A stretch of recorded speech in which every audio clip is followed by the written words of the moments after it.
मैया के दर्शन क मन पावन भ जाइ छै। कृपा ज क दै मैया जीवन धन्य भ जाइ छै। कले मन स सुमिरन माँ के कष्ट तो हर ले तो माँ जीवन सफल बने तो हर जे मंग में से दे तो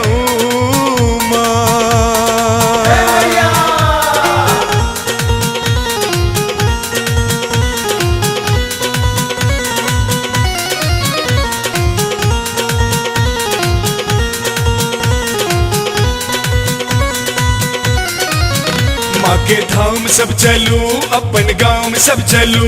माँ के धाम सब चलू अपन गाँव में सब चलू।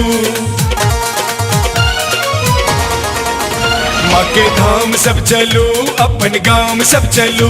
माँ के धाम सब चलू अपन गाँव में सब चलू। चलू मैया के देखला वही स्थान सब चलू। माँ के धाम सब चलू अपन गाँव में सब चलू। माँ के धाम सब चलू अपन गाँव में सब चलू। चलू मैया के देखला वही स्थान सब चलू। माँ के धाम सब चलू अपन गाँव सब चलू। माँ के धाम सब चलू अपन गाँव सब चलू।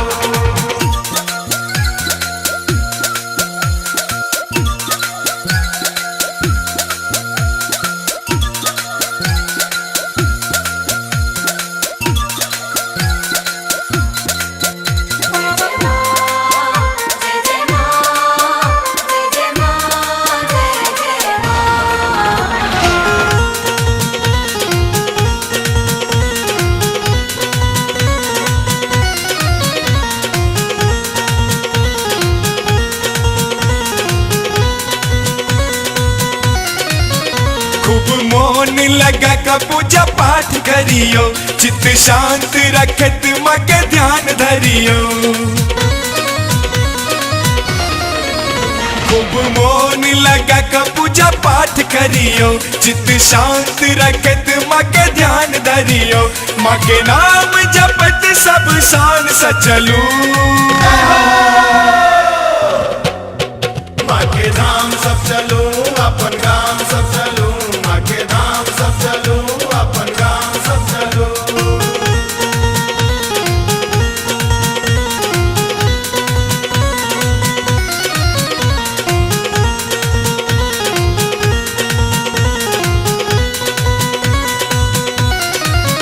हे यो भैया भौजी के से हो संग ला जेबै। दुर्गा मैया लग जाका हुनकर खोइच भरेबै। हे यो भैया भौजी के से हो संग ला जेबै। दुर्गा मैया लग जाका हुनकर खोइच भरेबै। लाल चुनरी खोइचक सब सामान ला चलू। माँ के धाम सब चलू अपन गाँव सब चलू।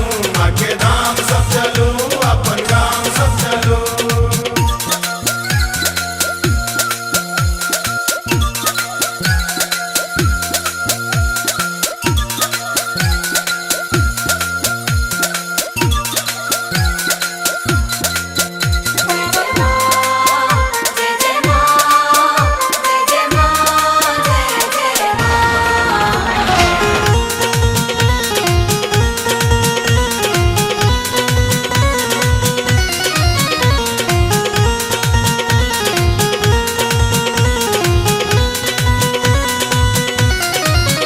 जगदम्बा जगत के माई छी अहाँ।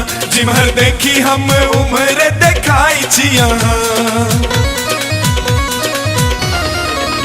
जगदम्बा जगत के माई छी अहाँ। जिम्हर देखी हम उम्र देखाई छी अहाँ। संजय सोनी के विनती स्वीकार त करू। माँ के धाम सब चलू अपन गाँव सब चलू। माँ के धाम सब चलू अपन गाँव सब चलू अपन गांव सब चलू, माँ के धाम सब चलू अपन गांव सब चलू, चलू मैया के देखले वही स्थान सब चलू। माँ के धाम सब चलू अपन गांव सब चलू, माँ के धाम सब चलू अपन गांव सब चलू। माँ के धाम सब चलो अपन गांव सब चलो, माँ के धाम सब चलो